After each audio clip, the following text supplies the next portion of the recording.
So it's about 6:45 p.m. and Sarah receives a text message from her auntie letting us know that there's a possible dolphin stranding occurring in the southwest of Perth. There wasn't really much that we could do but pack our gear and get ready and head down. When we found out whereabouts it was occurring, we realized that we were going to be in for a bit of a drive. Now we left at about 7:30, 8 p.m. and it's now 20 to 4, so it's quite early in the morning. We actually ended up at the wrong beach. Who would have thought that there would be two beaches with practically the same name on opposite sides of the coast? A little bit unfortunate. Fuel light came on when we reached our first destination. We got down to the beach and there was obviously no dolphins down there, so we had to make the mission and find a fuel station. Thank God for smartphones. On the way, Sarah told me that if we stopped and asked some of the locals, they might know where this dolphin stranding might be occurring. And I had to kind of laugh because at that stage it was 2 a.m.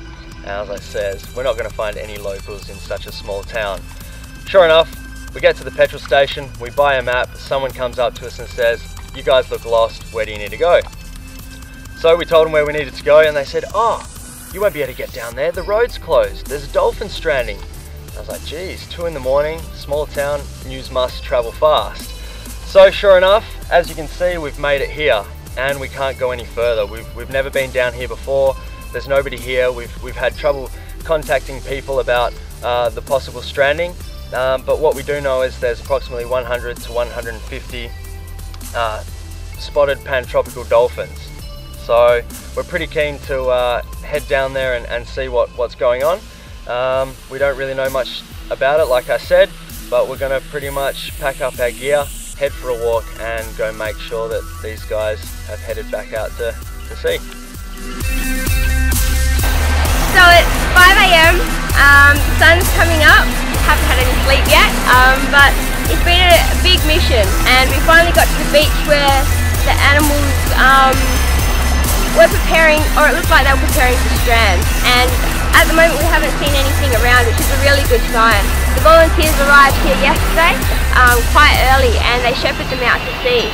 I do know one dolphin did die, but the rest seem to have gone. There were about 150 in here and we would have noticed them quite quickly if there were 150 dolphins in this bay. So could mean one of two things. One, they headed out to sea, which is really great news, or they could have found another bay to strand in. And hopefully if that has happened in the next couple of hours we'll find out about it.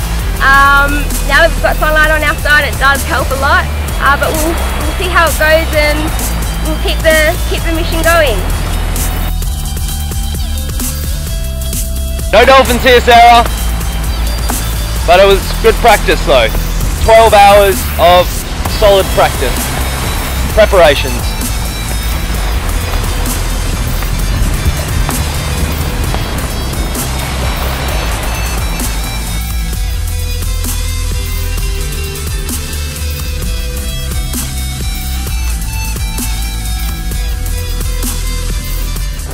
Isn't it ironic that Albany was once a whaling community and they used to hunt and haul whales up these very beaches?